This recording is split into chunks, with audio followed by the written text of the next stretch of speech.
Hey there, church. It's a morning when it really does feel like spring is coming. I know it's 22 degrees, but still, the birds are out and the sun is shining, and it feels like we're just a turn away from the pushing up of flowers all around us. So I'm walking at Metzenbaum Park, one of our regular haunts, Strider and first Strider and me. And I want to show you something. I don't know if you've been to Metzenbaum since they've redone the trail. If I could turn my camera around here. Now, someone has been putting up little stacks of rocks, cairns or carns, I think they're sometimes pronounced, and stacking them here at a bend in the trail and also along in a few other spots.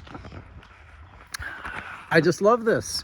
It's like someone is planting little reminders of I don't know what.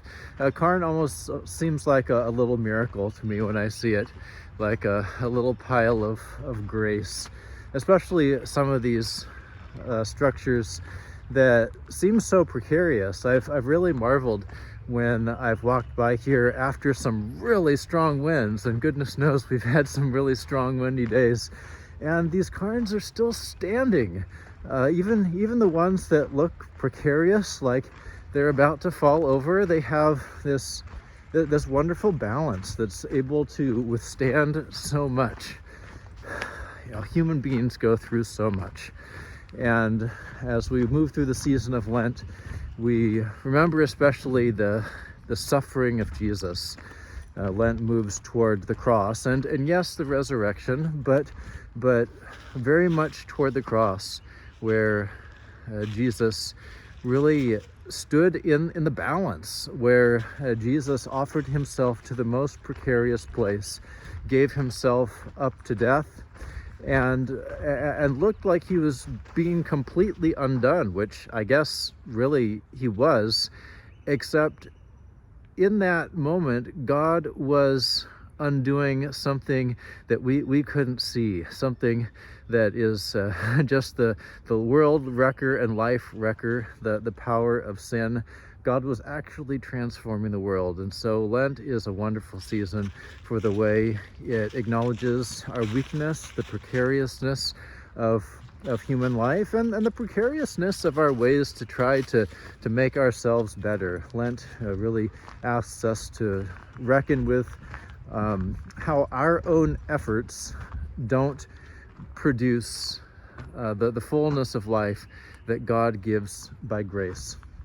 And this really does have to do with our Sabbath practice.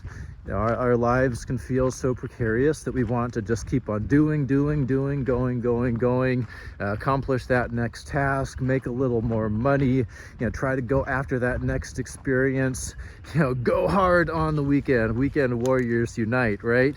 But Sabbath asks us not to not do at all in our lives, but to take a period of the week to practice not doing, to stop, which is what we took up last Sunday when we noticed that after 6 days of fantastic activity, God stopped. And then this Sunday, we will take up the theme of rest. God rested, and God commanded the Israelites who were coming out of slavery in Egypt, where they were just workers all the time. God gave them this command to rest, and gave it to them as a way of transforming them into people who were living more free in God's care. So something we'll keep on hearing in our Sabbath practice is information alone does not produce transformation.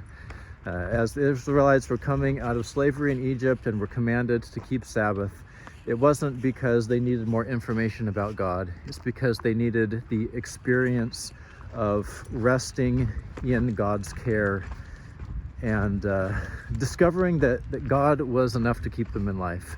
It wasn't their doing, it wasn't their working, that wasn't their life. Their life was the God who liberated them. And so that is what we are being invited to experience when we take up the practice of Sabbath. And I really do encourage you not just to get a bunch of information about Sabbath as we go through this Lent, but really to begin practicing Sabbath, to discover what Sabbath practice can do for your relationship with God and with yourself and with others, to experience the transformation that makes us people more into the likeness of Jesus, more at rest in the life of the God who rests his life in us. So let's keep on with the Lenten journey, loving God, sharing relationships, serving others from the heart of Christ.